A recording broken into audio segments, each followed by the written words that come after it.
Welcome to Suma school. క్షేత్రమితిలో మెన్సురేషన్లో త్రిభుజ వైశాల్యానికి సంబంధించిన ఈ క్వశ్చన్ చూడండి. శోభన తన మిత్రురాలు జయశ్రీతో AB 20 centimetres, BC 34 centimetres, AC 40 centimetres, 42 centimetres కొలతల గల ఏబిసి త్రిభుజ వైశాల్యాన్ని కనుక్కోమని చెప్పింది. అయిన జయశ్రీ కనుక్కున్న త్రిభుజ వైశాల్యం ఎంత? ఆప్షన్స్ ఏమిచ్చాడు? 336 చదరపు సెంటీమీటర్లు, 236 చదరపు సెంటీమీటర్లు, 286 చదరపు సెంటీమీటర్లు, 356 చదరపు సెంటీమీటర్లు. ఏంటి? AB 20 centimetres, BC 34 centimetres, AC 42 centimetres. ఇది మనం చూసాం. 3 డిఫరెంట్ కొలతలు ఉన్నప్పుడు ఇది ఒక విషమ బాహు త్రిభుజం. త్రిభుజం వైశాల్యం ఇట్లా 3 డిఫరెంట్ కొలతలు ఇచ్చినప్పుడు ఒక సూత్రం మనం ఆల్రెడీ తెలుసుకున్నాం. ఇప్పుడు ఫస్ట్ ఇచ్చినవి రాద్దాం. ఈ ఫార్ములా నేర్చుకున్నాం కదా మనం. అంటే డిఫరెంట్ కొలతలు ఇచ్చినప్పుడు అంటే అది విషమ బాహు త్రిభుజం అయినప్పుడు square root of S into yes minus A into yes minus B into yes minus C, దీన్నే హెరాన్ ఫార్ములా అంటారని మనం త్రిభుజ సంబంధించిన సూత్రాలు నేర్చుకున్నాం.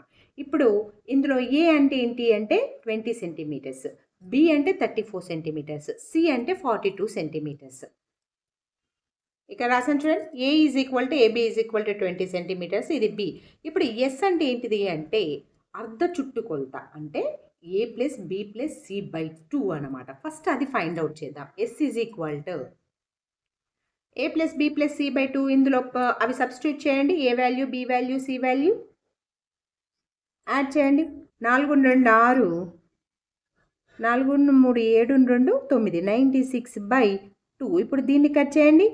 2 4 2 8, అంతే కదా, 48 ఎస్ వాల్యూ వచ్చింది కదా. ఇప్పుడు ఆ ఫార్ములాలో సబ్స్టిట్యూట్ చేద్దాం. ఎస్ ఇంటూ ఎస్ మైనస్ ఏ into yes minus B into yes minus c, మనకు అన్ని వాల్యూస్ ఉన్నాయి కదా, సబ్స్టిట్యూట్ చేద్దాం.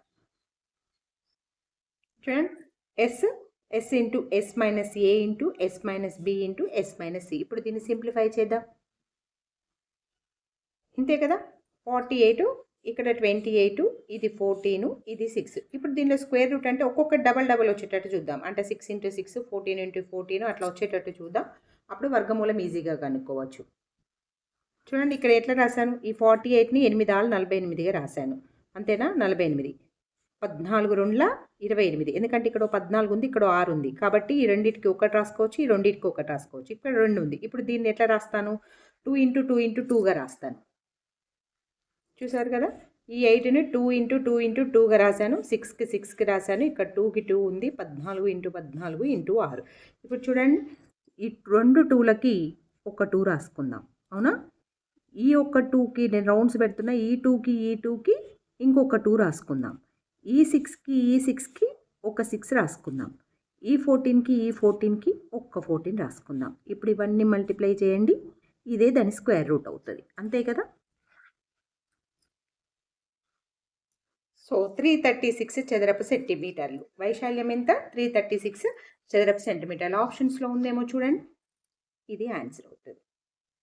Thank you.